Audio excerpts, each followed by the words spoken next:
He's gonna not give us fits. And it might.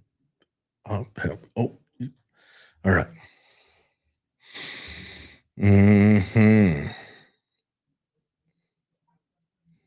Okay, we're up.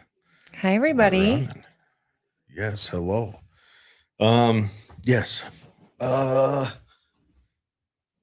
Sorry we're both late. I had to stay at work, and it's been a day.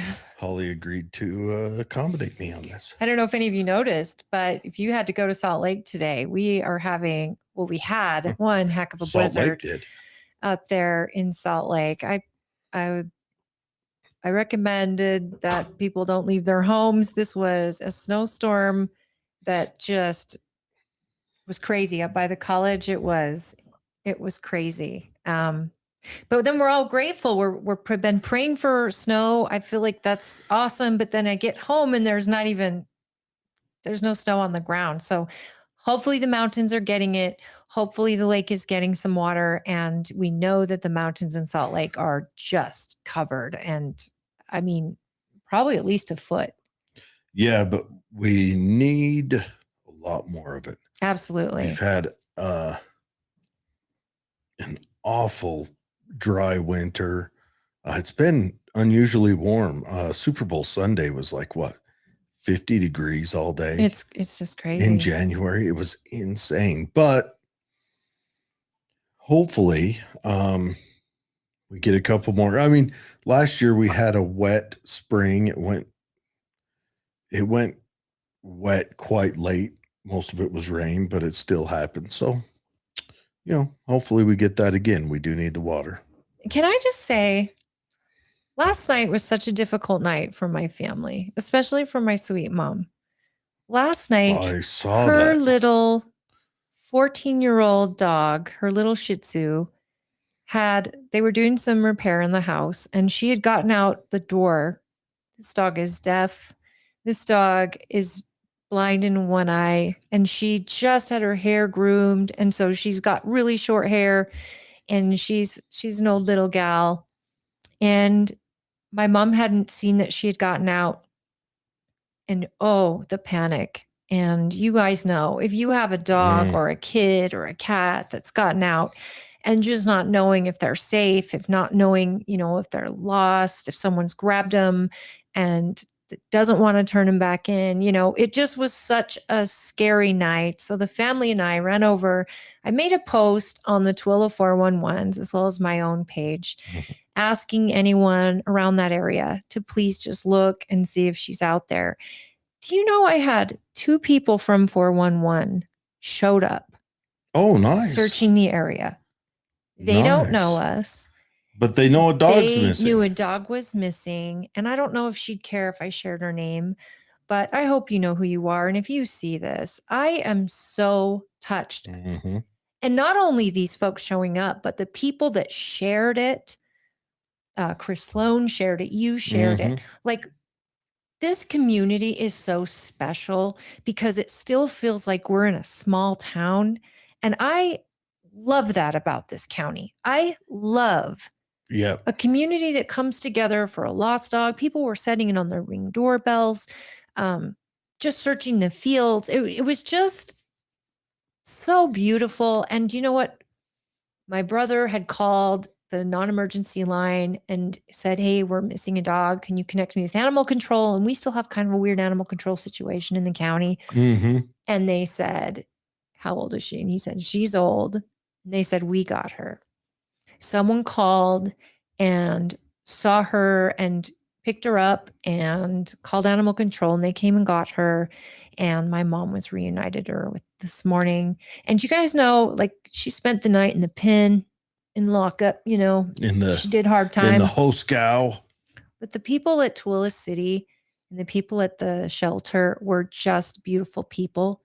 And for my mother, she was so scared. Well, and your so mother's worried. Gone through a lot in the last little while. Yeah. So it's losing her sister and her husband, and now thinking she's lost her girl that she's had since she was a baby. And And that getting reunited with her was probably just absolutely beautiful. But I know she was so touched by the community. She had just shared it on her own page, and I was like, Mom, we need a broader reach. Mm-hmm. And I mean, her heart was broken. I could not stand that. Mm-hmm. So my kids and everyone it was so cold last night too. So cold. The wind was brutal. It's funny. Down the street, we put our garbages out on Tuesday. And if you go all the way down the street up on there, 700, there's garbages up against the fence by the horse property. And I don't know where those garbage cans came from, but I'll bet those people are looking for their garbage cans. They probably drove down the road by the wind and I made saw a big old trees mess. uprooted. Oh yeah. We had something on our patio. One of our little tables flipped over. It's just the glass broken everywhere. And is that Jordan? Hi, Jordan. Yes, that's Jordan. Yes, I traveled to Salt Lake City this morning, and I left our county with little tiny flutters of snow, nothing. I get around the I-80 about into Salt Lake, and the snow is coming down, and people are slipping everywhere. And I guess Utah County got it too. That's so great. He said it's snowing in Utah County. There's snow on the ground where I'm at. And we're glad you're joining us today. Mm-hmm. He said, hey guys, Jared and Holly, I have a head cold and basically resting right now. I love dogs. They're so wonderful. That's rough being sick in this weather too. You can't go anywhere near outside. Just a community that's like, hey, oh yeah, tell us around the area that she went missing. What? And I'd made a mistake because it was such a panic, and I put Copper Hills instead of Copper Canyon, and people are like, hey, Copper Hills is in Magna. Where are you at? And I'm sitting here trying to fix all my shares. And I mean, the people that just got out and said, hey, they reached out to me privately and said, give me an address, and I'm out there. And I didn't even get to see them. My husband ran into them, and he was so shocked that these people were looking for a stranger's dog. And my goodness, I was so touched, and I'm continually touched by this community. We had our fire. I told my husband, I don't want to live anywhere else. These are the kindest, most giving people. And you see the giving train at Christmas. And these people, it's just like living in a small town, even though we're a giant county. But it still has that small town appeal. And that's something that I hope we preserve as a community. Don't get too big where we don't care anymore. I think this county is special, and I'm so touched by it still. Very much. It's a small town. It is. And Tooele is the biggest. Yeah. And it was a small town last night. They really came through for us. And I don't know if the woman and her husband that came out will see this, but I'm forever grateful. That was so amazing. And it's just somebody who really loves dogs, and somebody who really felt compassion for my mom, but she doesn't know.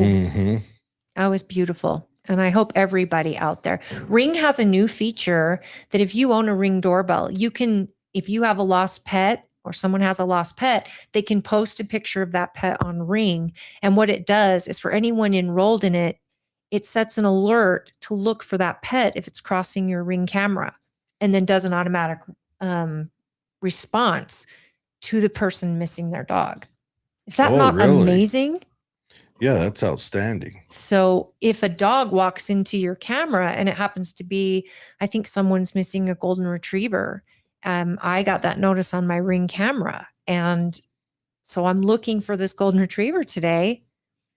And someone in Stansbury, I think it's Stansbury, found a golden retriever. So if you're missing a dog, I'm hoping that you find it today. But I did see a post on Ring today. So tell us about the show today. We have a couple of guests, potentially. Yes. If we can get our connections through. Oh, yeah. So tonight we have Elizabeth Smith, Tooele County School Board on. She's seat 7. Trying to get the link over to her. I hope it works out. And she's supposed to come on any minute now. And then at 7:30 we will have our my state senator, Emily Buss. She's going to come on and talk to us. And this was her. She got in December, was it? Was it December? No, I think it was more like October, November. They had the seat came open in a special election when Dan Thatcher stepped down during his tenure. Mm-hmm. And so his new party, the Forward Party, was able to fill that seat. And she won that election, and she's been in session now for her first session, and it's been a month to almost 2 months, I guess. Yeah, I'd like to ask over her a month how the session went from her perspective, being a third party. That'll be interesting to know. Yeah. And I'd also like to hear some of the platform of the Forward Party. Is it libertarian style, where it's kind of an individual party, where the party has kind of a broad, opaque overall message, and then each candidate kind of individually runs, or are they running like the Republicans and Democrats, where they follow the same platform? There's an overarching supported message and what have you. So I'd like to know about that. Me too. I'm not super familiar with the Forward Party. I've got a little bit of communications with them, but we will, yeah. I know they have open primary, so people can enter in an open primary, which is a little different. I know they did some events, so you get to know the candidates. And then I believe the votes happened online. Yes, I think they did an online vote, which that's interesting, especially on a smaller controlled environment. Interesting. That'd be definitely something to look at. I wonder what they did to control it. We did in the past iteration of the show. We talked to a guy who was working for a company that was coming up with blockchain voting, and to see how that would work out. That would be that'd be interesting. Yeah. And then I do want to talk about some big losses that we have had. Dang it. I don't know why I'm all of a sudden losing my mind. So first we lost James Vanderbeek, JVDB. He passed away. Yep. He passed away, colon rectal cancer, a couple weeks ago. Matter of fact, I think it was 2 weeks ago. Sad, a lot of you people out there might have seen him in Dawson's Creek growing up, and then Varsity, Friday Night Lights. Was it Friday Night Lights or Varsity Blues? One of those. I think it's Friday Night Lights, and that was epic for a lot of millennials, I think. Yeah, that was, and there was also the big one for me is when he was on sitcom, whatever, Don't Trust the B in Apartment 23, because he played himself and he made the show. The show was okay enough, but when he was on it, it was fantastic because he played a self-absorbed previous heartthrob actor. He played himself, even went by the same name and everything, and he made fun of himself. I never thought of him to be in a comedy sitcom type style comedy. I never saw any of the others. Well, I saw the football. What was it? Friday Night Lights? I swear it was Friday Night Lights. I could be wrong. Yeah. Let me do my research, Mr. Producer. And I saw him in that, and that one was pretty good. But if you get the chance, watch that. Don't Trust the B in Apartment 23, because he's classic in it. And then and we lost Jesse Jackson, controversial figure. Varsity Blues. Okay, Varsity Blues. So It was And on the tip of my tongue. probably lots of mixed feelings about that one. But all told, he's a person who made a lot of things happen in this nation.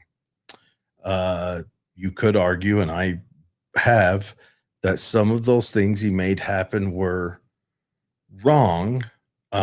Just in some of his, sometimes when he came out with accusations that were found that were unfounded in the end. I think his actions during the civil rights movement are some of the most commendable. Yeah, there was a time, right, Yeah, when he really felt like he was doing it for the right reasons. Yeah. Without an agenda other than civil liberty for all. And that was same with the other guy, Al Sharpton. And now Al Sharpton, but his agenda started to show, and rest in peace. And Al Sharpton, okay.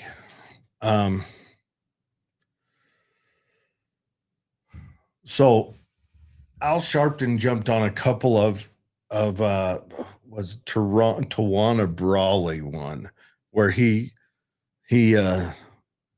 ginned up racial animosity to get his name in the headlines and kept stirring it up, which was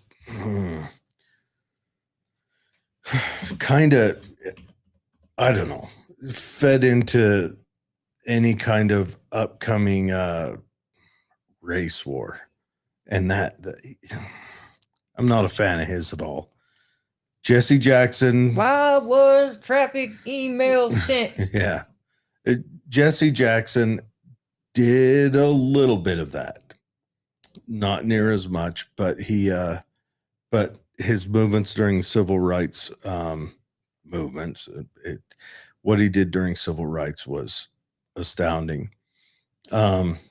Catherine O'Hara, biggest known that I know her from is on Beetlejuice. She played the bomb on Beetlejuice, but she was also she died. Yes, she passed away a couple of weeks ago. She was in Schitt's Creek. She was in Schitt's Creek. She was phenomenal. Yep. Yeah. You know what? I think I knew that, but that makes me sad. It does. You've got Scott Adams passed away, conservative commentator who started the cartoon Dilbert. Okay. He passed away a couple weeks ago, and they've got an AI out there that does his show. I've heard snippets of it, and that's kind of wild. It sounds just like him.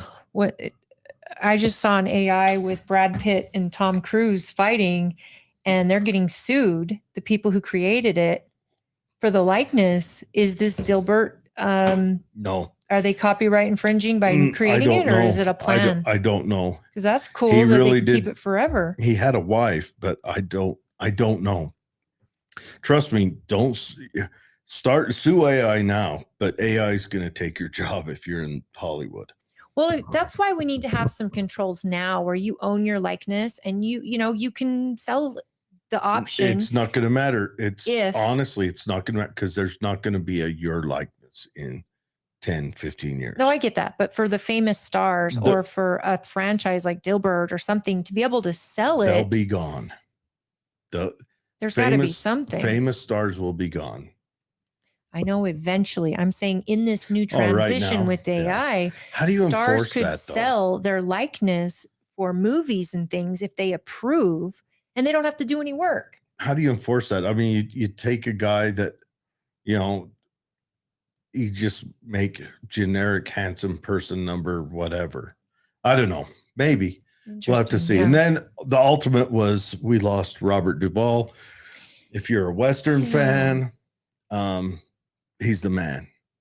If he was the man. If like me, you're a big fan of Apocalypse Now. What about, was he in Godfather? He was in some Godfather and he was in other stuff. But in Apocalypse Now, if you've ever watched it, when the helicopters come over the hill playing Flight of the Valkyrie, and he's He's building like his own surfer crew. And he's the one who says the famous saying, I love the smell of napalm in the morning. Yeah, he was great. And Dennis Effenbeck says Al Sharpton isn't worth giving airtime to. And that is true. I'm not a fan of Al Sharpton. Like he couldn't say he's the worst person to put in front of a teleprompter because he wrecks. I mean, there's so many funny phrases I think of that are sharptisms that sharptisms. The worst thing about him is he's an indecent human. Yeah, I agree. The Tawana Brawley thing was, even when it was proved false, and he knew it was proved false, he was making money off it. So he kept rolling it, even though it had the potential to have dire consequences. Ruining lives. Well, ruining lives, but he would have been happy to start a race war there in New York if he made a dime off it. It's true. And then he discussed me, and then it discussed me that the legacy media will put him on and give him his own show. He should have been drummed out of polite society until he came back and groveled for forgiveness for something like that. He ruined lives. Trayvon Martin, that whole thing. He was in that, and it's when he's proven to be wrong that he comes in looking to sniff out that dollar and then threatening people. I know that he was threatening people with his charity to bring the force of him down on them if they didn't donate or whatever. And the worst, most gross thing about it is he does it in the name of Christian faith. And people like that in the Bible are not good people. Yeah, he's just, it's gross. Is what it is. Jesse Jackson, he showed up in a few of those as well. And it was sad, but also I think that he started something with good heart. He had a time of it, kind of in the beginning. And then it seemed like the last few years kind of quieted down. There was a time when, Jesse Jackson was a big mover and shaker about the government. He ran for president for a minute. Yeah, he was friends with Donald Trump. Both of them did. Yeah. I mean, both of those, are they pastors, reverends? Sure. They both were big fans of Trump, and he gave a lot of money to their organizations. I mean, civil rights is nothing to even challenge. It's so important, and every player had its place back then. But yeah, Al Sharpton, he was looking for a payday at any expense, at the risk of lives, at the risk of the movement itself. Mm-hmm. And that's just not a fan. Sorry, Dennis, you're right. We shouldn't even give him airtime, but we can't help ourselves sometimes. Except for maybe to judge him. Oh, he'll be judged. We don't even have to do it. I mean, thank God a race war didn't kick off under those circumstances. That would have been unruly. I don't know. We may not have our first guest, Elizabeth, on. We're running past time, but hopefully Emily Buss shows up. I have sent her the link, and I have messaged. Let's try to, we'll work out again if we can get Emily on, because we really, really want to meet these candidates. And I am especially excited to meet anyone running for school board. Mm-hmm. Yep. I know a lot of the reasons behind their running is so curious to both of us, and we want some solutions, and we're looking for people who we're going to get their effort out there and see what those solutions are, because we are in a really difficult place with society versus the school board. And right now it is a versus, and it would rather be cohesive and working together. So it feels, well, all of government right now, there's a big movement boiling up, and it's across all parties, across everything is we're done paying taxes movement. Yeah. And Especially the stupid ones. well, Don't make no sense. We still send weekly like $40 million to the Taliban. That's insane. Donald Trump sends weekly $40 million to the Taliban. Has U.S. hostages In Afghanistan, or yes, just in the Middle East in general? Afghanistan. Taliban is in Afghanistan. Yeah. And we still send them money. Make that make sense, folks. Seriously, look, I am quickly losing faith in not just Donald Trump, but in all of government. Quickly, it just rushes over me. No, I understand. Like, and you add the Epstein files and the chaos there. Yes, and you know what I think? It's weird. There's so many people in the Epstein files, big names. Mm-hmm. The FBI had that open tip line for years, so you could go and report anybody. But I feel like, and this is feeling, I don't have any proof, but it seems to me like they're announcing so many names that they're diluting the real perpetrators by all these attacks that they're doing on people who were reported or people that were mentioned by Epstein, even if they're people he never had contact with. If you've seen Shameless, the girl in Shameless, and she was in Phantom of the Opera, he tried to ask her out so many times and she politely had other plans like the whole time. But it was like, now her name's in there and there's so many different names in there that how are we going to get through the muck of who actually was a perpetrator? We need these victims. I still think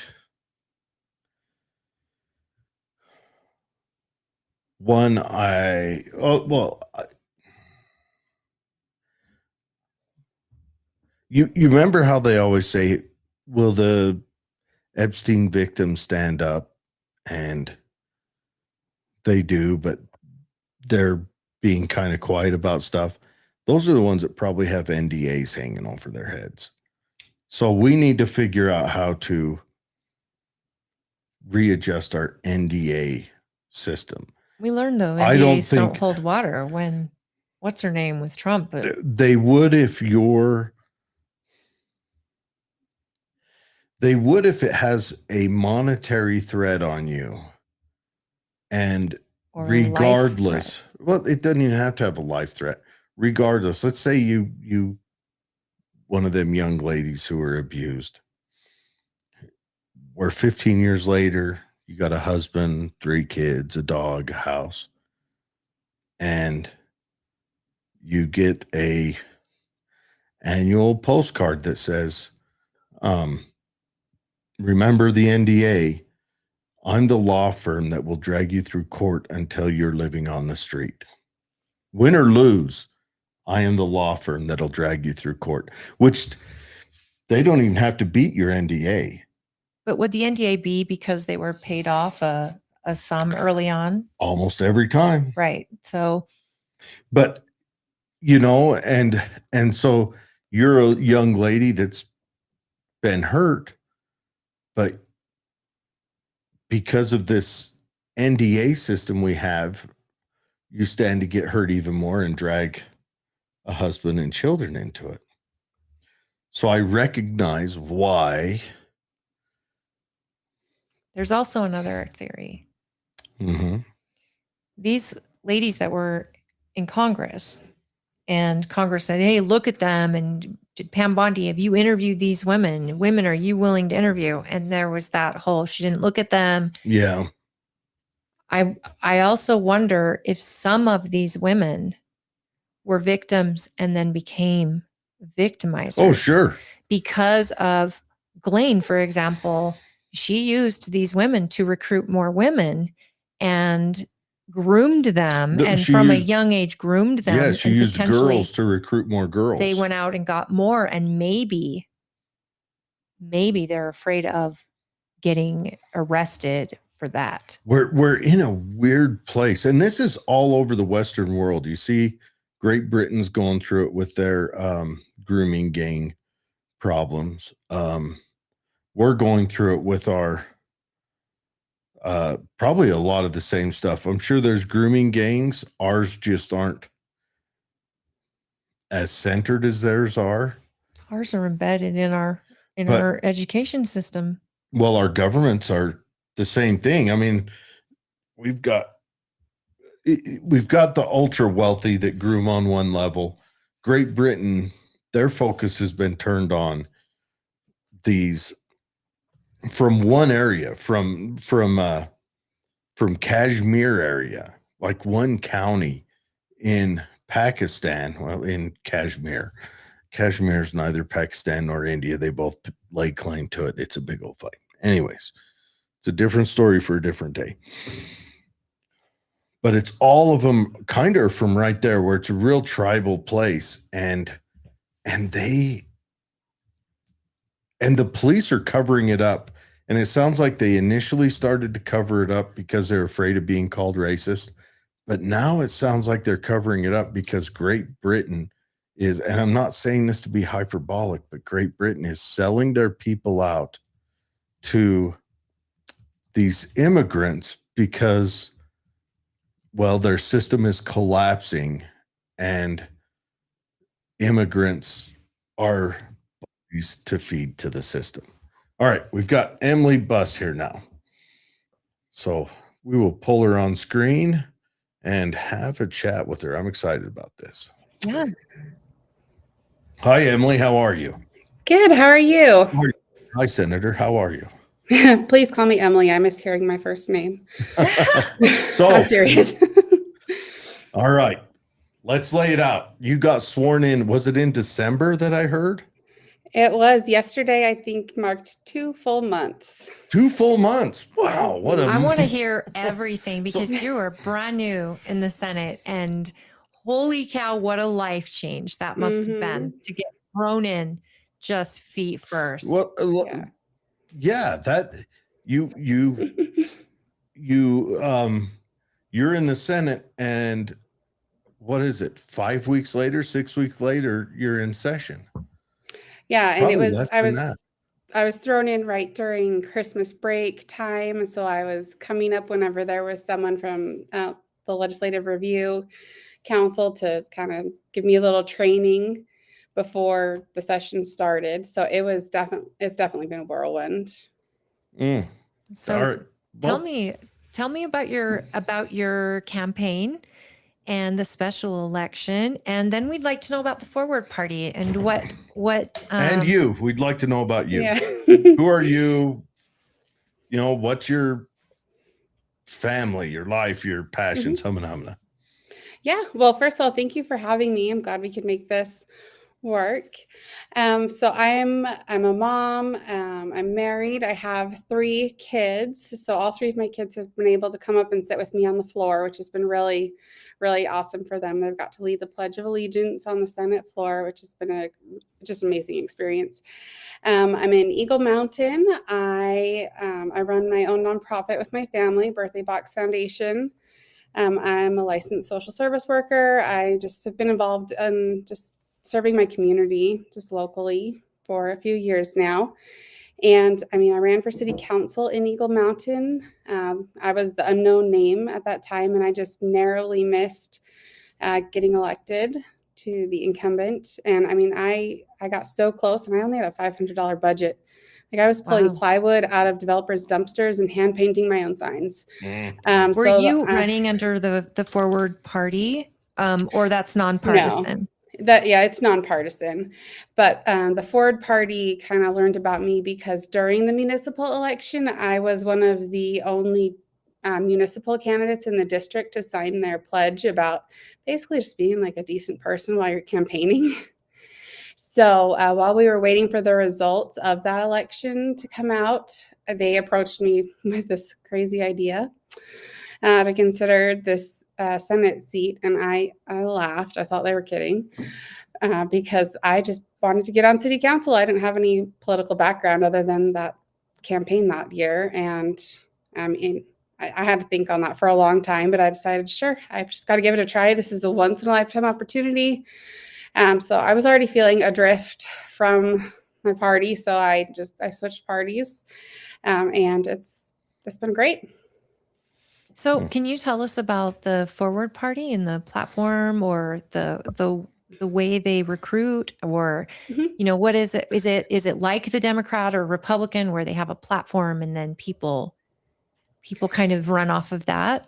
So, not really. They're not really like that with the platform. So there's the national party, and then each state has their own local presence, but it's up to the state leadership and like county leaders to come together and decide, okay, this is what we think our priorities should be for our state, because New York's problems are not going to have anything to do with Utah's problems. And so the the party for the Utah priorities are going to be whatever they feel like Utah really needs, and just focusing on those common sense solutions to the real everyday problems.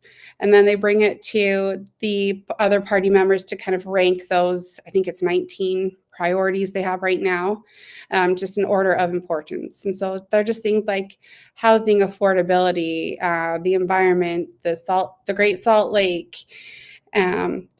anything with immigration. You should just treat people with dignity. Whatever your stance on immigration is, just do it with dignity. And so I can bring my own, values or thoughts on whatever controversial issues I want to, but no one tells me we need you to vote this way for the party, which has been really great. So it's Very more good. individual. So it's an It is. individual that's running with the backing of the party, but it's Mhm.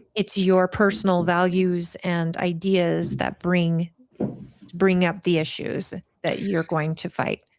Yes. And so all of the candidates in Utah with the Forward Party, they do have those like 19 priorities that they're pretty nonpartisan, just common sense solutions to things that we should be working on for Utahns all across the state.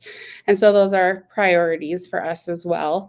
But I don't have anyone from the party saying like, you need to do this because the party leadership wants you to, which is really nice. So I feel like everyone thinks I'm a bit of a wild card because they don't have a platform that says this is exactly how she's going to feel about every single issue here. Yeah, I imagine.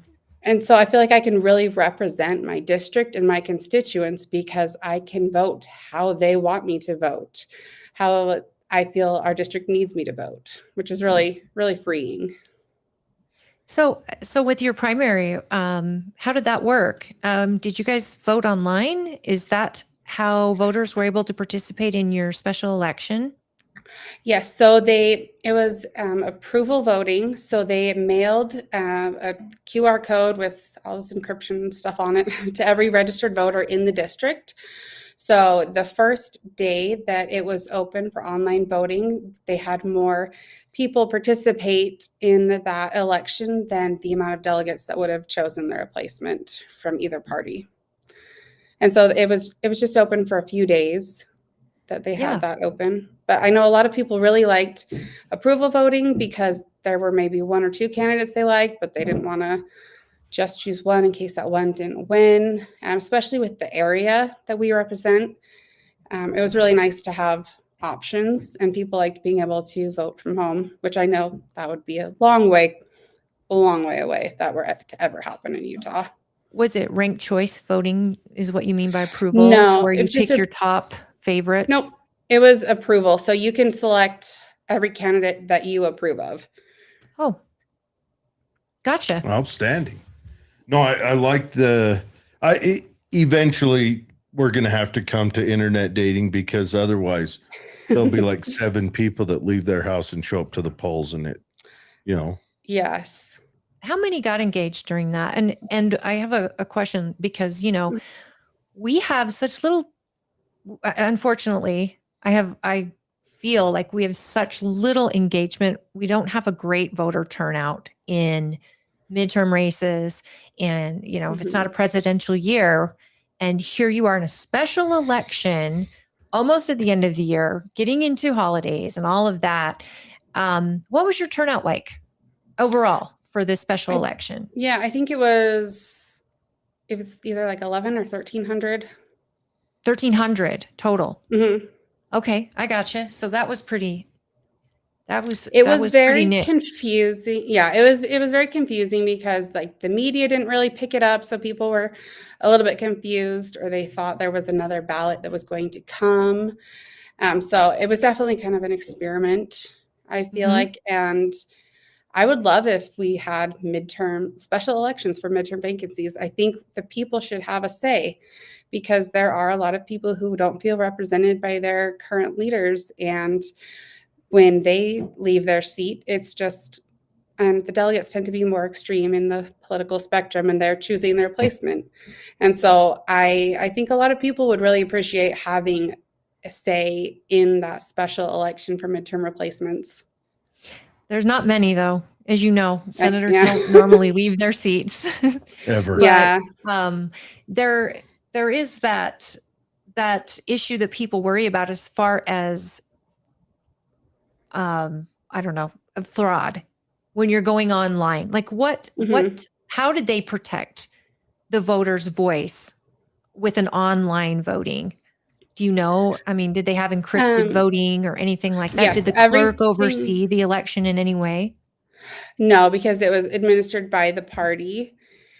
But they had the approval voting people. They were administering it, and everything was very encrypted. And you did have to also confirm your identity. So you could have a virtual appointment to show your driver's license in person, like through Gotcha. Zoom. And if you didn't get that QR code, there were multiple verification methods in place if you didn't get a code or couldn't figure it out. Do you And then they remember did have what? 2 locations for in person also. Oh, Oh, great. do you remember what company ran that voting? I've got a It, guy I yeah, chatted with who runs one. it was Do you remember? Civ, I think, siv.org. I don't know what it stands for though. Okay, You know, I'll have to that's look him what up.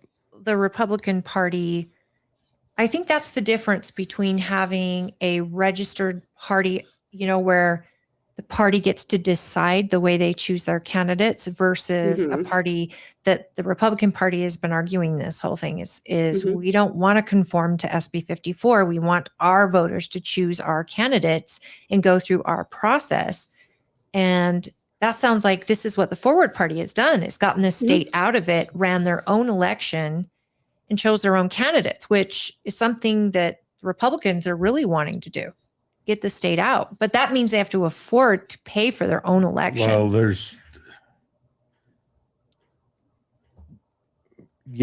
I think the Forward Party, I think your election was ideal for a Mhm. good test run. I'll bet that company was excited to run it because They were. it's a third party, so it's not going to have vast numbers. It can be Mhm, they would be able to manage a controlled environment, not stretch mhm, themselves too far. And so mhm. I think it's a good test of subject. Hopefully, in 2 years they ramp up and they get to dive into something, maybe they'll have to go with like a municipal election, but something where Yes. the expectations are 4 times as many people, or maybe even, you know, 100 times as many people. But again, another controlled environment where they can continue to apply lessons and then eventually make it onto the stage where elections are done over a time frame instead of it's just a time frame where virtually will be Yeah. most of the contacts. I think that's well, we're definitely heading that way. And there's lots of ways that they've talked about securing it, Mhm, blockchain and things like that. Well, I mean, 1,300 people, though, this is a very serious seat for your district. mhm, And you getting thrown in, I mean, right in the middle of a year, that's very rare. So now mhm. you're going to get a year for before the next election. So I'm assuming the party is going to have time to actually get your message out, let people get to know you so that by next year you're going to have a lot more people engaged. Yes, Um, I'm definitely. curious where you right now in like the bills that are coming at you, where do you stand with something like immigration, for example? Um, right now, I know I've been up at the Capitol quite a bit and seeing a vast difference between Republicans and Democrats Where do you find yourself in that argument? Yeah, I mean, I feel like whatever we're doing, we shouldn't just be ripping families apart, families who have mixed status here, and there has to be a better way to do it. I feel like we were kind of lied to as a country about the criminals that they would be taking away and how they would be removed. And I think there have got to be better solutions to doing it. I mean, my son's identity was stolen by an illegal immigrant using it for work. So, I mean, my family's been impacted by that in that way. And I just think there are more humane ways to deal with these things. That doesn't mean we need to let illegal immigrants stay here, but we don't need to be destroying families in the process. I'm not asking this to push back on it. Hmm. I am not a Republican, and I have expressed my consternation with our current system as it is. But on the same token, I wonder if we're not being hit from two fronts by misleading media and circumstances. Mm-hmm. So here in Utah, we haven't seen any of the ICE raids, correct? I know there was something in Salt Lake area where some windows in a shop were broken because they were chasing someone recently. I don't know a lot about that situation though, but I think that's kind of the I would need- extent of it. In I Utah, would want to, we're allowing.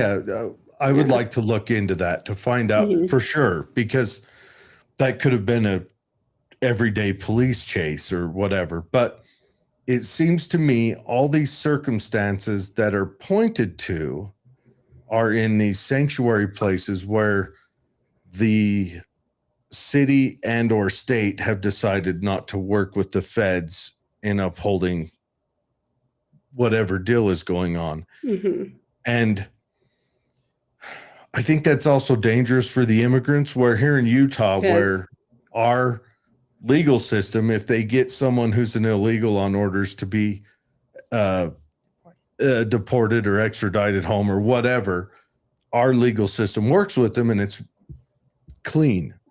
Mhm. And- Come get them where they are. So in and court rather less or at abusive. jail or prison. But you Yes. hear about it in Minnesota or LA or wherever else, and it's almost like we've hit ridiculousness where people are trying to start a civil war where Mhm. at every turn they've got to needle the other side is at the cost of even their own people. And that's Yeah. both sides. It's not a No, I It's a agree. dangerous game. It is. It is really scary. Like my sixth grader will come home hearing things about ICE raids from classmates with older siblings, and it sounds like it's stuff out of movies that he's hearing about, and it's happening in other states. And it is, yeah, I hate what's happening. yeah, and then it's also the way the media portrays it. Look, Mhm. if we want to continue as a nation, we've got to turn our backs on them. That's just outright. And that's all of them across the board. Right. Yeah, It's I mean, I've already agenda-driven. seen how they'll just grasp at straws to find some clickbait headline. Like I did a little podcast on my very first day, just talking about the Ford Party and how I've been welcomed so far, basically. And the headline was something like, a third-party legislator talks about the struggles of a Republican stronghold in the Senate. And I never once even said the word Republican or struggle or anything like that. So, I mean, I've seen the ways the media can kind of play Yeah, things. be careful, friends, It's- because Yeah. they will misquote you. In fact, if you ever do an interview with the Tribune or Deseret News or whatever, record it yourself because they are ridiculous. Well, And they'll put words in your mouth or they'll draw an agenda. And it's by design to make people like me. I am a proud Republican. I work very hard as a Republican, but I am excited to get to know this process. I'm excited to hear about you and the way you Mhm. want to vote and think. and an agenda driven news media is going to turn me off to the point where I'm angry at the thought of even talking to you. It's not just that, It's by but design. they try to make you angry because anger makes you read on. Anger's a huge motivator for everyone, all sides. But it just fuels it. I named this episode "Bloodthirsty Monsters," but it was just. But that anyways, puts a target on you in the Senate to where Republicans won't work with you and Democrats won't work with you. And before you know it, you've done nothing wrong, but the press has made you out to be something because you're different, because you're a different party and you are a loose cannon because they don't know how you're going to vote. Yeah. They're all just mystified right now, I think. I'm sure. I did read those. I didn't read the full stories, but they talked about how you're having woes up in the Senate and whatever else. But go ahead and lay it out. How was your experience in this session? It's been a lot better than I was expecting. Yeah? Yeah, I mean, I was kind of expecting there to be just a few days of kind of fake niceness just to make sure everything looked good. And then like the calls would come out and I'd see how they really felt about me. But everyone from every party has been very nice and respectful and gone out of their way to make sure that I know if there's anything they can do to help me, to reach out. And I've been working with both parties on things because there are things both parties do that I can get behind. Everything doesn't have to be so partisan. And for you. Everyone has to work together. So, I mean, I'm in an island with the Democrats because that's where Senator Thatcher was. So if you see any pictures of me, it's going to look like I'm either by myself or I'm just kicking it with the Democrats because they're the only ones that they can get in pictures just by angles. But I've worked very well with everybody. I've had people come up and tell me like, I've really enjoyed working with you. It's been really great to have you. I genuinely enjoy having you. And lobbyists have told me that they've heard Democrats and Republicans say that they've actually really enjoyed working with me and they wish I would switch to their party because I'd have a really good chance of getting reelected. And I mean, I don't know how much of that's genuine, but it's been a very pleasant experience so far. And I just want to point out when she says she's in an island with the Democrats, she's not saying she just pals around and eats lunch with them.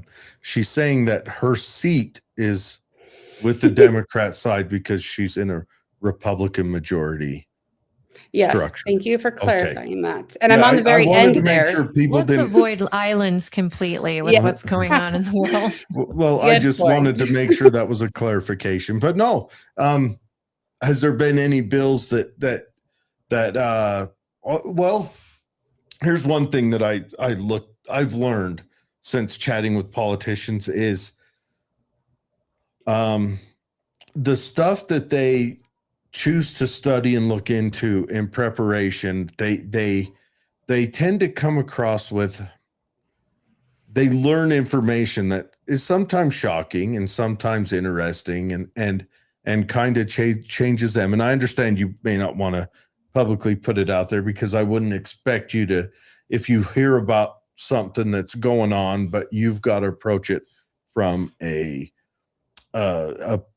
politician mindset instead of just kicking the doors open. Or she has all the facts and the public doesn't. But like one of the big ones was learning about how down in Delta, Utah, how the town is kind of a company town for an energy conglomerate from California. And they really get kind of abusive with not just the town, but with our state.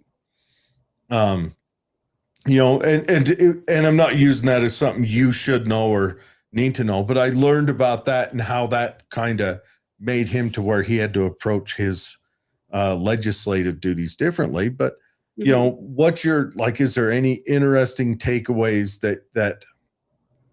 that you feel free to reflect on?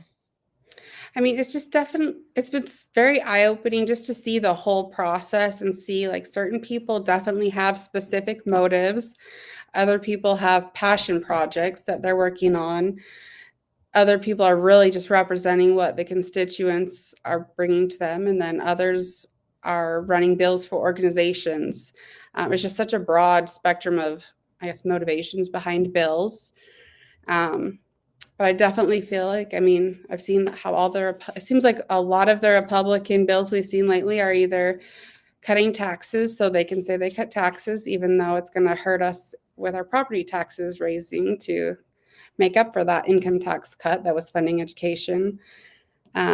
Or it's all election driven bills that they're all running, or anti-immigration bills. So I mean, I wish it wasn't the way it was right now, but it's kind of obvious certain motivations right now, at least. Certainly got thrown into the fire, didn't you? I did. I would like to know who and how are you accountable? How do people, like, how do you know what your district wants? I mean, he lives in your district. Is the I'm one of Forward your Party constituents. All do you reach out through the Forward Party? Do they go straight to you, your website? How do people get in touch with you and share their opinions? So I'm receiving thousands and thousands of emails and phone calls and text messages, and apparently I'm one of the few who actually responds to my emails.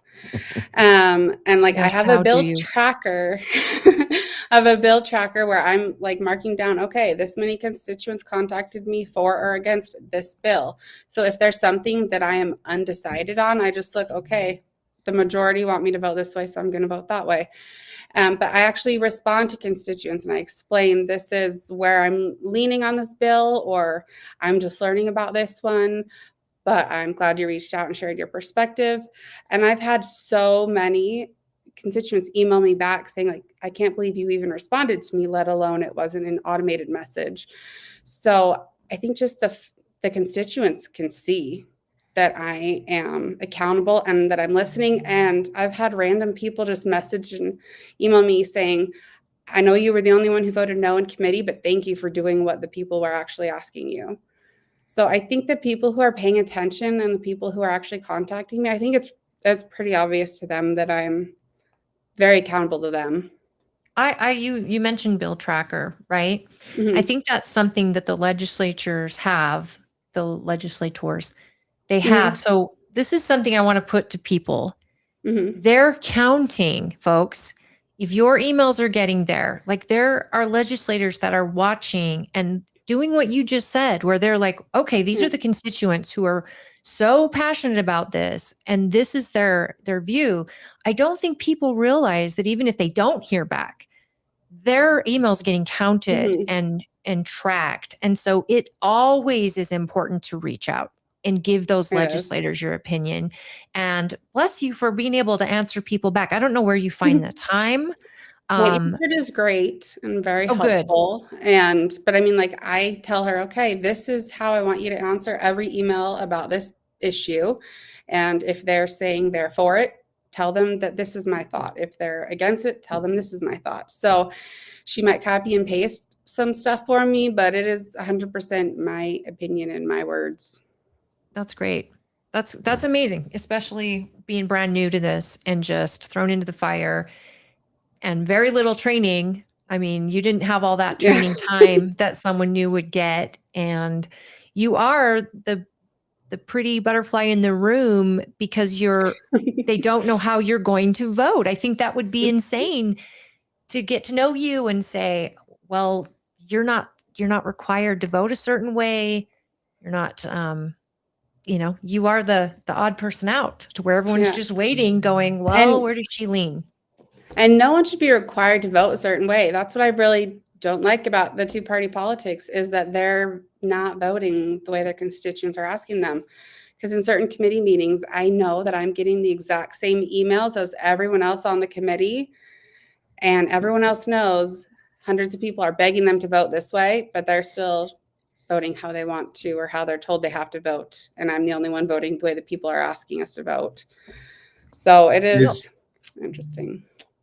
Is there anything you've taken away from this session that you plan on like digging into real hard, that you something new that you learned about or that you heard about in this session that you want to dig in real hard to be prepared to take on next session? Is there any, I don't know, interesting tidbits? Yeah, I really don't like that you can throw in a substitution last second that completely changes what the bill is going to do. And then you just vote on it. And all of a sudden, that bill you've been tracking and trying to make sure it's something you can live with for a few weeks. Now it's a completely different bill. And everyone else just votes the way they had been, not realizing how different that they had made that substitution. And there has to be a way that we can enforce some type of, like, at least a 24-hour period when that substitution is released before we can make a final vote, so that the public and the legislators can actually read and comprehend what they're voting on now that it's a completely different bill. There needs to be some time between that final vote when it's changed so much. And you've seen the Amen. inside. You can probably see what the best way to manage that'd be. Well, like a Yeah. one-page bill, perhaps. I like Or single issue bills. You I have like to be able to read the entire bill before it ever goes to the floor, and it's got to be something you can digest and study. I mean, that's not crazy. That's common sense. Exactly. But common sense sounds is insane. not so common these days. It's learning. very, very uncommon. You know, Yeah. something as it's important to me, that the reason I like my party and the members of my party representing me, the platform that we have with God, with life, with guns and the Constitution and these things, I expect Republicans to vote based on that platform. What I'm seeing in the country right now, not in Utah, but I'm seeing it in DC the most, is that we can't differentiate between the parties in a lot of these issues, and they're not following our platform. And it's a lot of kick the can down the road. It's a lot of infighting. It's a lot of policy, glitching, like what you're saying, last minute substitution or amendment or pork that's getting thrown into these bills. There's not enough time to read it, let alone to understand it and vote on it. And, that's something I love about our platform, is that I feel like I know who's going to vote, and I see it in this state. But what I don't like is the games. And we're seeing that in our state too. Yeah. And I mean, I wish that there was a way that we could just say, like, okay, we can only have this many bills that are focused on the platform issues. We need to focus on the issues like affordability and water and things like that, instead of focusing all of our time on the controversial issues, because we have, 2 weeks left? Today, I heard the first bill about water. Yeah. Haven't heard one about housing yet. What solutions are there for water? And I think if we aided the water problem, I think that would enable us to build more, which would aid the housing problem, because it's simple supply and demand on that. But you got to make water appear out of the sky. What solutions do we have on water? What are some, actually, I shouldn't ask solutions. What are some of the roadblocks with water that need to be addressed? I think water is very confusing to understand to begin with, because there's paper water, there's real water. Some of it exists, some of it doesn't exist at all. Like in Eagle Mountain, they stopped selling water shares with residential units so that there was going to be water left for commercial units, because we need commercial to come eventually. I think that's a possible solution that more cities who are in a more dire situation should explore, so that they will have some commercial tax base in the future. I think one other solution is high density housing makes the water problem worse. People keep saying, well, they don't have a yard, so there's not going to be as much water wasted. But if you pack hundreds and hundreds of people into that small little acreage, they're all taking showers, washing dishes, flushing toilets. That part of the water it seems like it's not being considered as much. And I feel like we're wasting more water on high density than we are on just a tiny little yard for actual starter homes.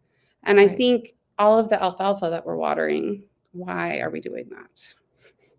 Was it a business? Alfalfa? Yeah, alfalfa. is, I Feeding think, around horses here and- mostly for livestock. And we're on the same page as far as high density. Out in this county, we're restricted by how much land is around us, and we want to be able to maintain the land that we have, but the government has got their foot down, and we'll have to build up and not out eventually. But why aren't they talking about freedom and individual rights? And they're throwing property tax in our face constantly for an education system that's not working, and solutions like, I don't know, different types of yards. Like, how about stop laying grass? Let's do a Utah friendly yard with dirt and rocks and things like that. But we do need businesses, but taking water shares from people who buy homes, like, I don't understand how that works. And I think that's where it gets confusing for a lot of people. Because do I own the water to my home? Do I not? It's the developer. They can buy the water shares and bring it with them from somewhere else. I don't understand that part of it. Is that a developer thing? Yeah, I think so. Yeah. When the developer builds, he buys water shares for the mathematical amount of how many developments he's building. I wonder if the municipality, there's an open market of water shares they can get it on too, though. That's on That's paper, what they have to do. right? Yeah, to it's all actually have very the confusing. water and the infrastructure to go to this development and actually know there's an aquifer here and you're getting so much of said aquifer. Like, there is on paper water. Yeah, I'm just wondering if municipalities said to the developer, if you zero-scape, we'll approve your development with less water shares required. So, but that would be the developer would have to put forward the cost of zero-scaping. But I mean, those are definitely some incentives that municipalities could work out, and I think they should explore. I know in Eagle Mountains, someone was trying to push for no backyards, no grass in the front yard, but then that was shot down because what about townhomes that don't have a backyard? If the little front yard is all that they have, we can't say that can't be grass. So there are all these unique situations and other perspectives to think of. And I think the problem is a lot of people do want a yard, and you're entitled to a yard if you're paying for it. But there are so many alternatives like clover and other walkable greens that you can use instead of like Kentucky bluegrass that's not going to thrive out here. So there's so many different avenues to explore, incentives for water-wise landscaping from either developers or cities or the state. There's a lot that can happen. Like, you go down to Arizona and Southern Nevada, and they all seem to have different ideas. And I wonder if that's just naturally driven or if that's something that's written in the municipalities. And then to top it off, the environmental factor too. Yeah. Well, and then you top it off. Now, here we are talking about different ideas for people to deal with in their yard. How much grass is at the Eagle Mountain City Hall?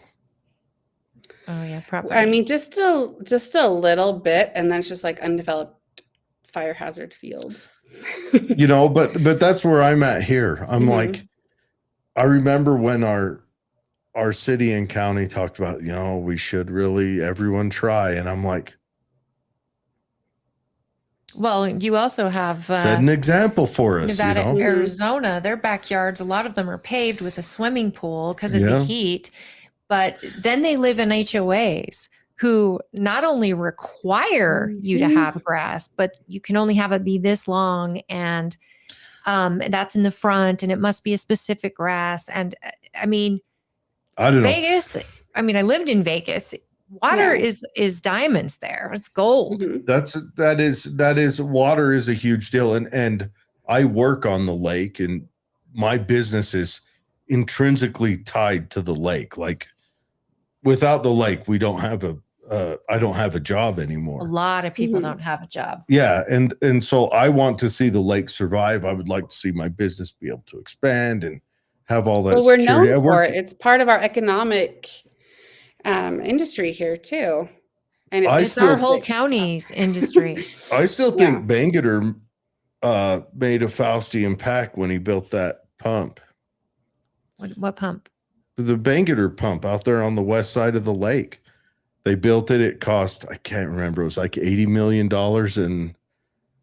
What the does it late do? 80s. He was our governor. You Yeah. know who Bangerter Yeah. is? Yeah, they named a highway after him, but what does Yeah. the pump do? Does it bring water from the mountain? No, it pumped water out of the lake out into the salt flats.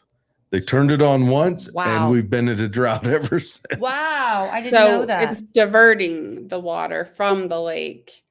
Of course, there was Yeah, a I time think- when that lake flooded. Yeah. Was that why you turned it on, or? Well, yes. When I was a kid, driving across I-80 was driving across an island. I remember it was. Yeah, it was water on both flooded. sides. The water was Mhm. coming almost to the blacktop when I was a kid. And I remember all the sailboats and everything was thrown off to the side.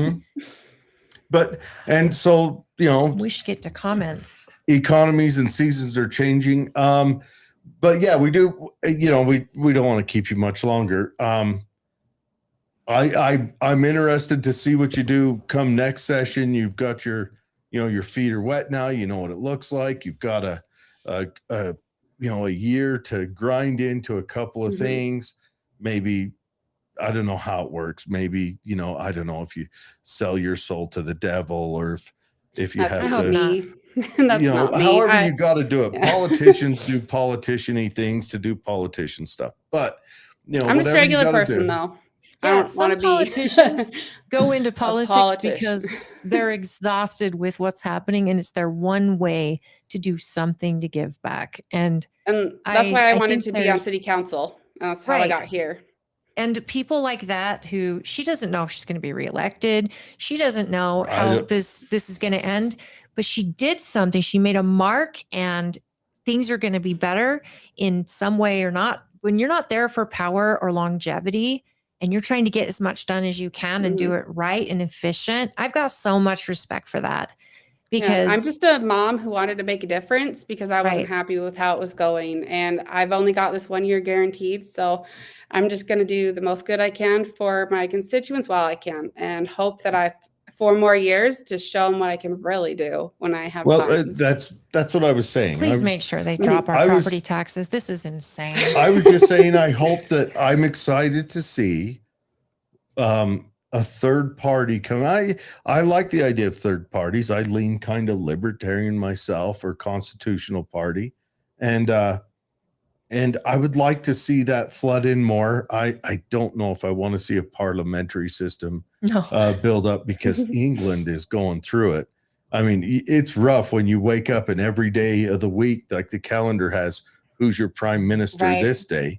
I mean, that was a rough patch. That's crazy. I mean, But I would like to see you.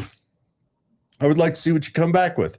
Yeah. I'm familiar with the Forward Party. I went to your guys's election party 4 years ago or 6 years ago, whatever, hung out there. That was a good time. When January ran for Congress the first time, that would have been January Walker, and and we went there, and I met a lot of them, and watched your debate on this last one. yeah, interesting guys. So I'm excited to see what you do, see what you come back with, and really excited that you're going to be coming back with a message that will have more formulation by yourself than with Mhm. party added in. I would like to see Yeah. you do an end of session town hall, even if you did it via Zoom, where people can tune in and you give a rundown.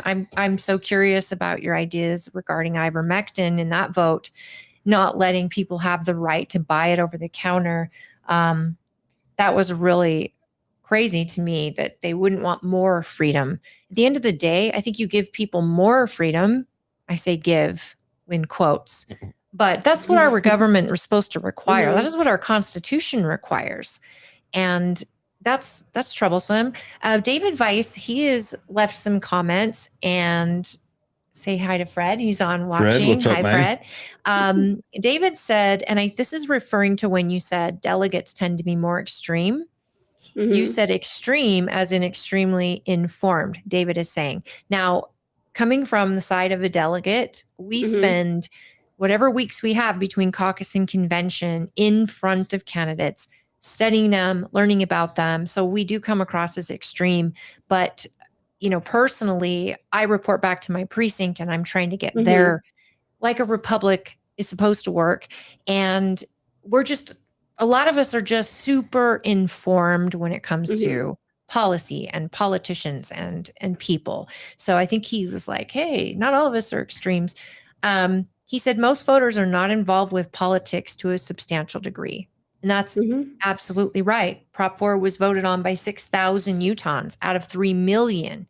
When you have such a little tiny group of a state making these giant decisions, whether it's for a Senate seat or for a specific bill or a proposition, that should make every person in Utah go, whoa, I should at least vote, right? I should at least participate.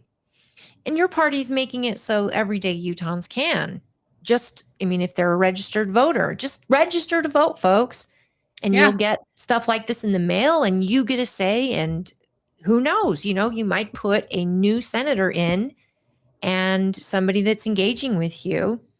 Yeah, I think that there's a lot less engagement than we wish there was, because people feel like their vote doesn't count or they're voting for the lesser of two evils. So why bother? And you still got to get involved. And if that's how you feel, try to be a delegate in your area so that you have more of a say in that way for the midterm appointments. And just your party get involved, however delegates? small. They're just, especially my district, with it being such a large and strange boundary, there were not a ton of them in my district. So that's why they opened it up to the whole district, to also just be an experiment to show like politics can work when everyone's involved, not just delegates. And everyone should be involved. Yeah. With your odd district, would you run your caucus maybe on Zoom or something? What are the ideas? Yeah, so for the convention, I'm not sure the location of it yet, but I'm open to exploring all the ideas for caucusing. I'd like to come to your convention. Well, I'm curious how someone would become a delegate for the Forward Party. Is there an organized attempt to do that? Is what you're saying? Is they're trying to establish delegates for each district? Or is it still a free-for-all? So I think there is a process. I'm not super familiar with it because I just went from joining the party to all of a sudden being senator. I can get you more information really soon, though. Oh, perfect. You've got our email. Just, update us. David says we need more third-party players. And I agree, because even if you and I disagree on many issues, you're challenging the people I tend to agree with. And that keeps me learning. And I want to see what different ideas and solutions. If we keep doing the same thing over and over, expecting a different result, that's insanity, right? Yeah. I think with education in this state, we're seeing the same thing over and over and not getting a better result or a different result. And I want fresh eyes in there to go, this doesn't make sense. Let's do something different and let's really dive in, because right now the people of this state are getting ripped off by property taxes and school boards that aren't listening. They're not listening to them. So Holly went into the school board meeting and everybody in the populace told them, do not raise our taxes. 200 plus people. The next morning they went and raised that night. Or that night they voted to raise the taxes. And that's one affront. But the other one is, I don't know if you've seen Deseret Peak High School's school. No, I don't think so. You should take a look. Okay. It's collegiate. It's huge. It's ridiculous. And then for the school board to come in and say they didn't hold back on trying to build this temple to their greatness. And then they come in and say they want to raise our taxes. And that unnerved a lot of people. And they wanted to raise it by, what was it? They missed $50 million in the production of this building. Yeah. And then came back to us to fund it. And the year before, they defrauded some kind of online learning thing, which got money taken away also. So they did a whole bunch of screw ups and then came and said, all right, now you guys pay for it. And our teacher morale is garbage. And our test results out of our kids is Yeah. terrible. And when you come to the public and 200 people tell you no, not one person defended that. And they voted in their face, which is essentially slapping everyone in the face. And they did so in a way that was very conniving. Like 2 of you are going to vote against it. The rest of you are going to vote for it. You 2 are up for re-election. So they're playing on the fact that people won't get engaged. And we have a lot of people in your district furious. Mhm. And they're furious because they get 76% of our property tax. They get the option to tax us more and more and more. And people cannot afford the rise in a home they bought 20 years ago or 10 years ago or 3 years ago at already high prices, and then to turn around and now you have to come up with an additional $300 because the school district is paying administrators way too much, teachers too little, and our Yeah. kids aren't any smarter. Our graduation What rates was aren't the any smaller. proposed tax they voted yes on? The state shut him down. Utah Tax Commission said you did not alert the Wow. meeting properly. Now they'll do it again. What was And they the won't make a percentage they mistake. wanted to I raise don't it? even remember. I just know it that it was would have some- cost it was a like- lot. It was like 80% It was high. per individual household. And this and- was everywhere around the state. And the tax commission said, you did not alert these meetings properly. You do not get this tax. And we got to take a deep breath Mhm. along with other districts like Box Elder and Washington and these other people that had that same thing happen. They're not going to make a mistake next time. And we Yeah. need people defending us at the state. We need people to put these school boards in their place in some way or another because they're blaming you. They're blaming the rules at the legislature or the state school board, which is a partisan, Mhm. by the way. They're not.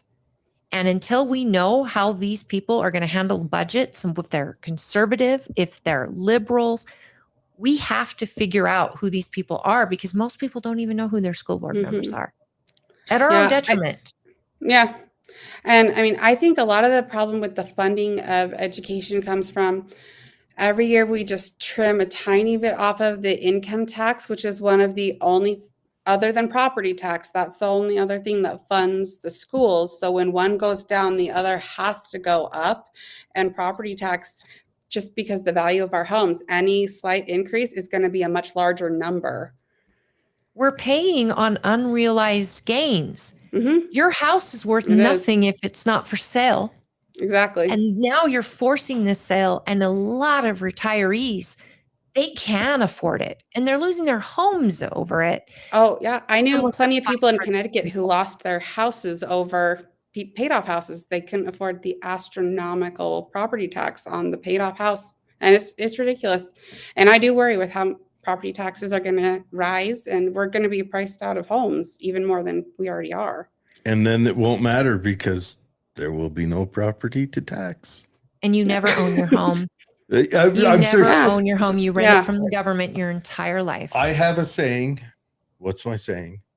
The government only does one thing. Turns everything to crap. Turns gold into shit. That's all the government has ever done.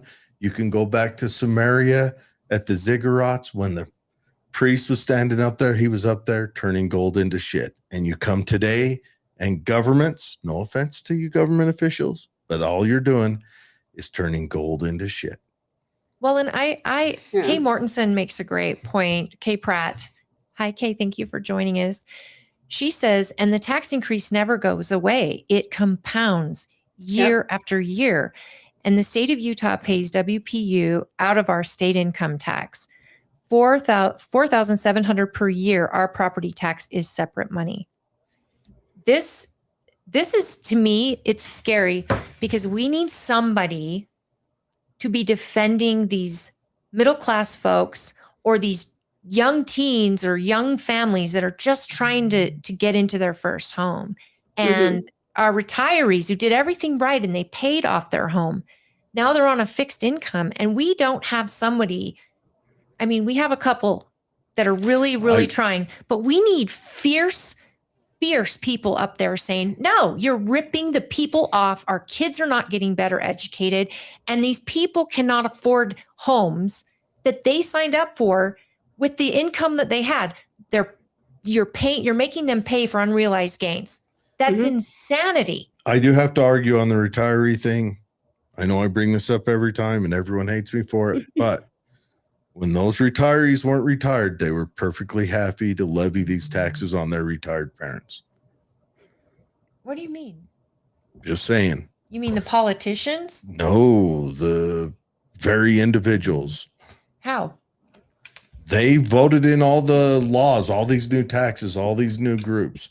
Oh, I got you. They was all built under their watchful eye of wanting a big government to protect their future. Now that they're retired, they're like, oh no, wait, that was bad. I know my dad paid this, but I don't want to. I'd rather have my kids pay it. Yes, but also wages were pretty Good back then. valuable compared to they were pretty good under the dollar was retirees when they were worth working. And then the retirees voted in the very things that diluted our income too. No, look, you're right. And I love all my boomer family. I'm not saying this about you. I get attacked. Every time I say this, I get attacked for it. The boomers get this because they're the largest voting bloc in history. Everyone would want this. The boomers get it because there's more of them. That's the only reason. Everyone else, I guarantee you, the silence, the greatest, us Gen Xers would love to have it. But no, we're not going to get that because the boomers are the biggest group. Now, what the Gen X is going to get, myself, yourself, we're going to get handed the repercussions. Right. So I hope we're all ready to die in our kids' houses. Anyways, we've had you on here for an hour. Kay says WPU, weight pupil unit per student. Between those two amounts, 11,000 per student per year. And we still are not educating our kids. They're still getting left behind. They're still having low turnout rates. I don't want to get you in a call, yes, but you're going to have education votes coming up, right? On spending, as well as I personally would really like to see, I would like to see not bipartisan. I want to be able, what's the word?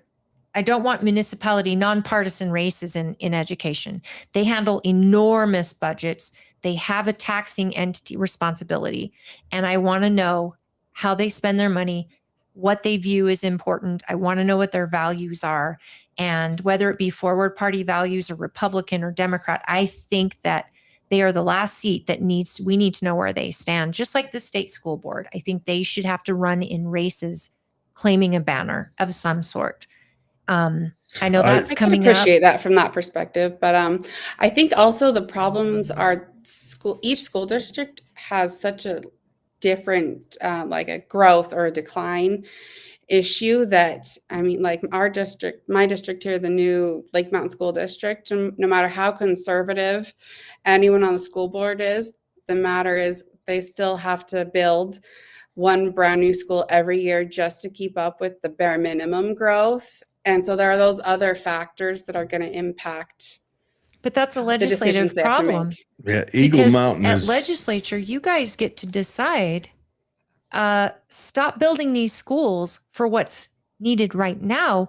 Build them based on what the growth is at the surveyor's office and how many new builds are coming. Right now, they built a school too small because it wasn't accommodating for future growth. They can't with impact fees in Utah, though. The school is wild. Please come up here. I'll meet up with you and we'll drive by the school. They built the school without any pure utility in mind. So it's got these vast open atriums that are 3 stories tall of dead space. So that's a collegiate football field. A huge structure you have to heat and cool. And it's not a classroom. It's not it's a usable space, but it's a big, but anyways, please come up. Jordan says, come up. We're happy Shoot to host me an email. you. We'll go for a ride. Jordan says, I totally agree. Anger doesn't solve anything. We need to listen to each other. I need to meet Emily. I wish there were libertarian elected. She's not a libertarian. Yes, no, he says that different. He needs to meet you, and he also wishes that libertarians would get elected. It's good to see representatives like Emily being accountable to the people. You hardly see that a lot in politics these days. Both very true. That's the last of our comments for Emily. Emily, thank you for coming on. I am excited to see what you come back with next year. And I know you're so busy and taking the time out tonight in the middle of the week with everything you've got, and you've got kids and a family. I live my in hat the is off to hotel you. during the week right now. So That's But tough. Good. it's hard. But It is. I'm so I as a mom, I totally I feel your passion. Trust me, I filed to run for legislature, and I am just like, I just want to do it for my community, and I get that Mhm. passion, and you want to do it right. And I know it's probably scary to go on podcasts after somebody has totally misquoted you. Use this podcast any way you like. We are not editing it in any way. It's just And live. you're welcome anytime. And if you want to come out and do something in Tooele County and meet with your constituents, reach out Yes. to us. We know people, and we Yeah, happy I'd love to. to get you in front of folks. Or if you do a Zoom, we'll get you in front of folks. People need to be engaged with their Should have been legislators. flipping Yeah. a coin when you said we know people. Make it all kind of gangster. We do know. But yeah, I mean, Um, I'd love to come out. Tooele is a huge block of my constituents. And before the session started, since it was such a quick little training and jump in period there, I emailed every single city manager, city council member, mayor for all this, many cities I represent, just introducing myself, saying like, this is my contact info. Please let me know bills as they come up that you're concerned about, what your top like priorities and concerns are. And I was only able to meet with 2 cities before the session started, and they were like, wow, this has never happened. Thank you for coming to talk to us, because I mean, they know the people I represent better than anybody They do. at this point. And yeah, they know all the local issues, and that's what we need to keep: local control, local representation. So I'd love to come to Tooele, see more. I know you guys have the worst property tax for schools. So yes, we need Yeah. to fix something. I wish there was a way we could just tax homes for the value it was when you bought it. It stops increasing at that point. Or you pay for it Oh, when you buy it, and when you sell Mhm. it, the new buyer pays for it. Mhm. And we find a different way to fund schools. I've got crazy ideas on schools. Like, I don't like that we build these big structures that sit empty half the year.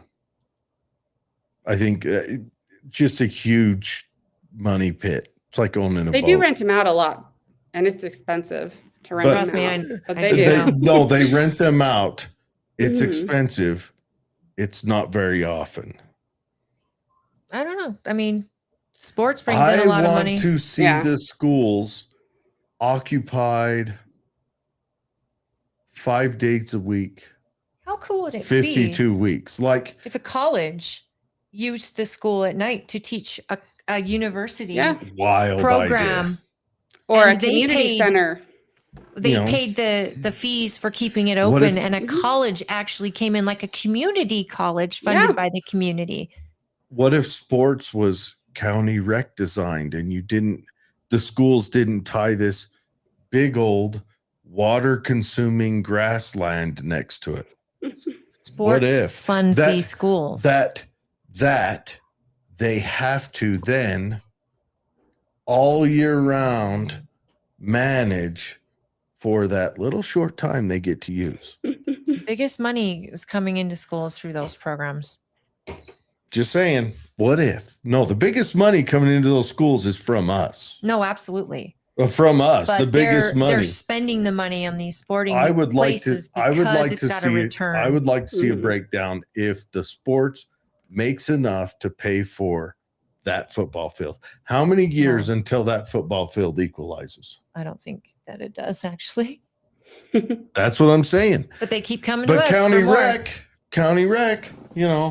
the kids show up, mom and dad pay a little bit of money, and then they play said sport. And then, And get then the rugby county and rec, frisbee golf and things like that could be done when it's not football season. it's kind of But crazy, right? We've But kept anyways, you way over. yes, thank you so much, Emily. You've been outstanding. I know I've been excited to talk to you. I saw when you got elected. I happen to think I was friends with Senator Thatcher You know, like the guy, you know, and when he stepped back and you stepped in, I was like, all right. Well, when he stepped back, then they had the race, and then you hear all the run up to the race. These are the names and then everything else. And then they said Emily Bus won from Eagle Mountain. At first I heard Stansbury Park. I'm like looking up an Emily Bus in Stansbury Park. That wouldn't be right. And it said Eagle Mountain. So then I did That's not even your cross-reference, district. and Yeah. Wikipedia let me down a path, and then I landed on you. But no, I'm Watching excited. the debate, I thought the right person won. I Yeah. thought you were in a race with well-intentioned people, but you were the most, I don't know. I found more into you, and I think you were the right candidate. Well, Thank you. I know you're not doing this for the money. Yeah. That was a joke. The per what do you- hour that we Don't you spend make up like here is- $175 this month off it or something? and if you count down to the hours, that's probably what it is. Yeah, it's not a lot, but Yeah. so and of course, thank your family, your husband, your children for allowing you to step forward and represent us, and because they're losing time with you too. I'm I sure mean, they're very proud. right now your husband's probably Yeah. making or probably putting the kids to bed and Yeah. just got done cooking them their meal, and they're like, Mom does it better. He just But, got a full-time job, you know, Yeah. 2 full-time jobs. but and Yeah. I look forward to meeting you in person. Yeah, I'd love to come back after the session's over, talk with you Perfect. guys once all the craziness is over. Yeah, we could do like a virtual town hall here in Yeah. studio, and Oh, you we could do go a over. tell-all. We'll get one of them your- voice changers and have you sitting in front of a window All so right. you're all backlit. Thank you for your time tonight. Thank and you so everybody, much. thank you for tuning in tonight and for taking this ride with us and meeting Emily. It's Emily. Yes. Yes. Thank you. Thank you, Thank you Emily, for calling me your Emily, time. not Senator. That's the thing is you don't know what to do. And Thatcher was a really good friend. And I'm grateful that he served the way he did. And this whole new thing was a lot. So I admire you for jumping in, and I don't envy you. It's got to be a really trial by fire right now, right? It Baptism is. by fire. It is. I'm enjoying it though. So I think everything else is going to be slow and boring once this is over. Like I Right. can't think of anything else that would be this crazy, this pace. Knock on wood, girl, Yeah. because they got things called special session that Yeah. boom, you're called in and it's crazy again. I mean, but- with the redistricting stuff, I'm sure there'll be a lot of those actually. There Yeah. might be. Well, We'll see. thank you for All your right. time. Emily, have a wonderful night. We hope to talk to you again soon. Yeah. Thank you. Thank you for having me. Yes, Sure. ma'am. We'll talk to you later. Okay. Good Bye-bye. night. Oh, that's another thing we got to mention. You guys got all your signatures, right? We did. Boom, like 200, 200,000. 200,000. Everyone's like, nah, they're not going to do it. No, the Tribune, Yeah. the garbage rag called the Tribune made it sound like we're nowhere close and that people are running to get their names off. They've only got 56,000. That's all they could get. It's agenda driven, and they call themselves a representation of Utah values. Are you kidding me? What do they- They're- Did you guys see on a separate note? Because I know we got to go, but did you see that was detained in It Israel? was questioned by the Israeli TSA, the ISA. He was asked to, according to the press, they're saying that he is claiming he was detained. Well, he's saying no. They didn't ask me passport questions or anything. They asked me about my interview with Mike Huckabee that I had just had there. Now, if I'm him, I probably avoid going to Israel. Don't you? And then again, He's been, he said he was going to buy property in Qatar because he can. yeah. But Tucker Carlson, I mean, you don't detain Tucker Carlson. I don't know. I look, That would be a nightmare for Israel. seriously, Israel's walking a fine line. They're threading the needle, though. They are threading it. They have maintained as much support as they need to through everything. Again, I come to the Israel Gaza question with almost no opinion on it.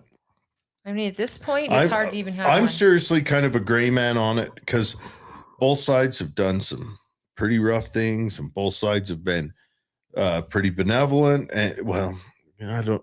Yes, and both sides are in a pickle. And the Now, propaganda if I is had to choose a ridiculous. neighbor, oh, that's also a tough one. So it's all a very, thank God I live over here, so I don't have to concern myself with it as much. But And this is like a propaganda thing. You cannot believe anything you hear. And not even half of what you see. remember how you looked at it 2 years ago. Right. And then all it takes is someone saying, well, maybe look into this a little bit deeper. And you look into it and you go, why? I got to sit back. I've got to belay my decisions on this. And it's tough. And it's not that I dislike either country. I have my personal feelings on what would be best over there. But remember, I am a bona fide moron. Do not follow my and it's hard suggestions. to think about something for a country like that from our perspective, because we live in the greatest nation in the world. Oh, easy. But we also don't have our neighbors lobbing bombs at us to the point where we can't send our kids to school without fear. Their bus is going to be attacked or all of that. The propaganda is coming out of both sides.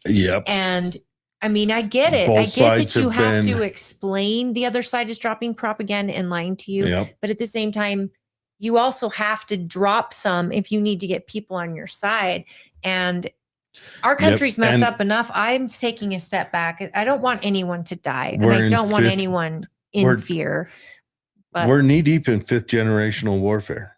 The war is won in people who aren't involved in the war's eyes and ears. 5th generation? Because I think it goes back longer than that. Well, 5th generation is a new modern warfare where warfare is fought through subterfuge and mass media and. Oh, gotcha. No, I get it. 5th generation. Kind of like warfare. Dimensions, if you will. And that's where we are. That's where we fight now. The next war we see, the next major war we see,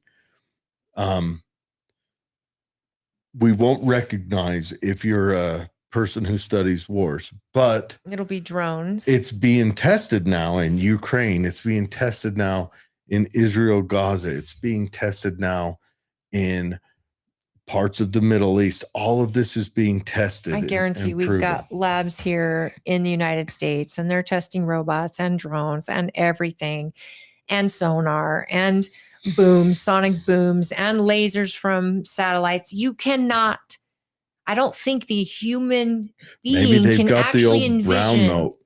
But who's to say they don't have alien technology they've mastered to create these super weapons? Maybe. And that our fear of nuclear war is just aliens. It's a tiny fear at this point because nuclear war has, in the last month, that has very much been back on the table. Right. But it's Trump saying we're going to start testing 10 again. Times that with what their capabilities are. The CIA head coming out and saying, oh, yes, Russia's been testing and China's been testing over the last decades. They have been. And Trump's like, well, we're going to do it too now. So the nuclear war is back on. That's on the menu again. And these are human beings. They're perfectly imperfect. To have weapons that can destroy the entire Earth is insane. But if it's peace through strength and we have to show off who has more weaponry. Either we're going to go out with the boom or we're going to go out by not making babies. But one way or another, we're working hard at going out. But that's the show. Holly. I have faith that Christ will be back with us. And this is all by design. So maybe. For those of you, just keep your light and your prayers going. I hope you are right. I hope you're right. Either way, it's been a fun ride. I'm an old man. I'm on the other side of it. I have lived a fun life. Just hush your mouth. Adventure and excitement. And I mean, you don't get to say you're an old man in my presence. I know you're older.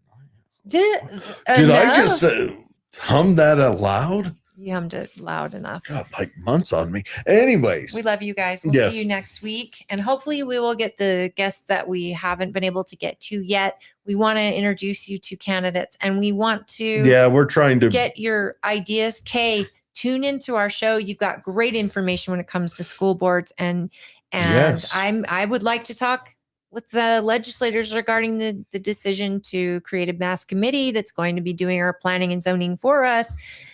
Regarding developments. And I think this is all intertwined. And, we just want you guys engaged and informed. And if we learn something, we love it. It's what we're here for. So I don't know. I don't know if I love it if you're informed. I'd rather. no, you love to I learn would stuff. rather brainwash you all to thinking like I do.